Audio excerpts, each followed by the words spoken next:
I'm James Brierton in Charlotte, North Carolina. I'm Jared Smith in Charleston, South Carolina. Here are 3 Carolina weather headlines you need to know for this Friday, starting with our national map. It is clearer across more portions of the Carolinas, much colder, and we're also going to be talking about that low off the coast. Let's start with those cold temperatures. We have frost advisories, freeze warnings stretching as far away as Texas and here in the Carolinas as well. And you can see them in the purples and blues on the map. Let's look at some of those overnight lows. Charlotte, 33 degrees. Greensboro, you had your first freeze, 32 degrees. Boone, 28. And you can see when we factor in the wind chill in Boone and the wind chill in Charlotte, Jared, both 28 degrees. I can't believe it.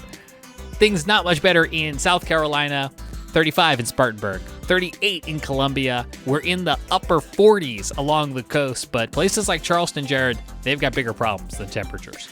Yes, we do, and that is high tides once again becoming a problem. We've had several rounds of very high tides over the last few days, and that continues on Friday. 7.9 foot tide possible with high tide just shy of 9 a.m. So again, that 7 foot is the flooding threshold, and so once we get there, we start to see road closures and things like that. We should see another round of widespread road closures tomorrow morning in downtown Charleston. Getting into Saturday, we could see a top 10 tide, James. 8.6 feet. This is the highest it's been since 2018. So certainly something that we want to keep an eye on very closely for Saturday morning. Especially with the potential for rain in the area. We're going to get to that in a second. And the risk for major flooding continues into Sunday as well, with a tide maybe 8.2, 8.3 feet. Again, subject to change. Wind directions are going to play a big part in this, but something to be aware of for the next few tide cycles in downtown Charleston. And then when we get up to Wilmington too, you're not immune from this in southeast North Carolina, and we may even see some of this in the Grand Strand as well. But when we look at Wilmington here in particular, topping out around 6.2 feet, again, the impacts in southeast North Carolina are going to be relatively minor comparatively to what we were seeing in Charleston. Charleston is certainly going to take the brunt of this. But this is nothing to sneeze at. You're going to have some issues along the Cape Fear River in Wilmington over the next few days. And so just be ready for the potential for a few road closures and other issues there. Now, why is this happening? And one big reason why this is happening is a coastal storm that is forecast to develop on Saturday, move up the coast. And again, what we're concerned about, James, is the potential for a good bit of rain in the area, in the Charleston area, Saturday morning. That coinciding with that high tide certainly could cause even more widespread issues. So it's certainly something that we're going to want to watch very closely.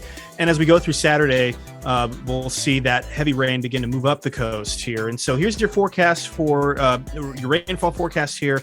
Again, very light when you get towards like the Midlands of South Carolina, but when you get towards the coast here, this is when you get your 1.25 inch rain totals very possible on Saturday. And then when we get into Sunday, this rain shield is going to move northward with the coastal low moving north.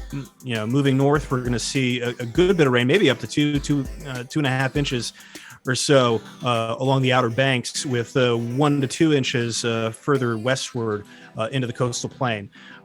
Could see a little bit of rain head back into Charlotte as well, but certainly not to the degree that we would see along the coast. We'll be keeping an eye on that. Let's talk one more other positive upswing to the cold snap, especially if you're a snow lover. As we wrap up our 3 headline snow for this Friday, our co-host Evan Fisher.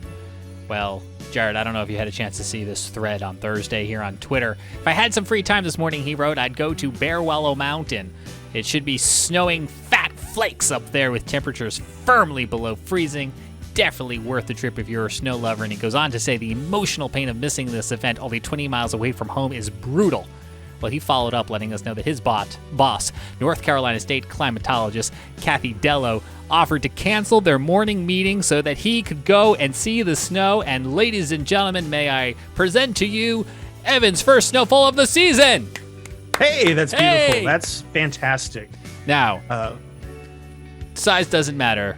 Don't be perceived or misperceived. I think this snowman is like 6 inches tall, but he is magnificent.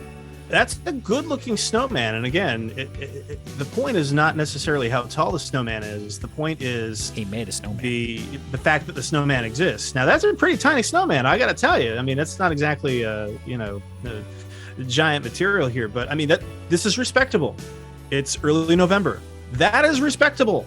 I will absolutely give you that. And I mean, and great points for the it's very expressive. The arm positioning here, and very round. It just looks like a happy little snowman. Yeah, very round, very well compacted here. This is a good snowman. I give it like an A-. Yeah. Could have used like a hat or a scarf, Evan. Yeah, but I mean, when you have limited time, I mean, again, we're back up into the 40s in a lot of the spots for a little bit. So when you have limited time to do this, you got to do what you can. But yeah, very nice work. Nice work. Thank you, Evan. This episode of Carolina Weather Group Headlines is brought to you by Kathy Dello and her overwhelming pleasure to make sure that Evan Fisher gets to see snow.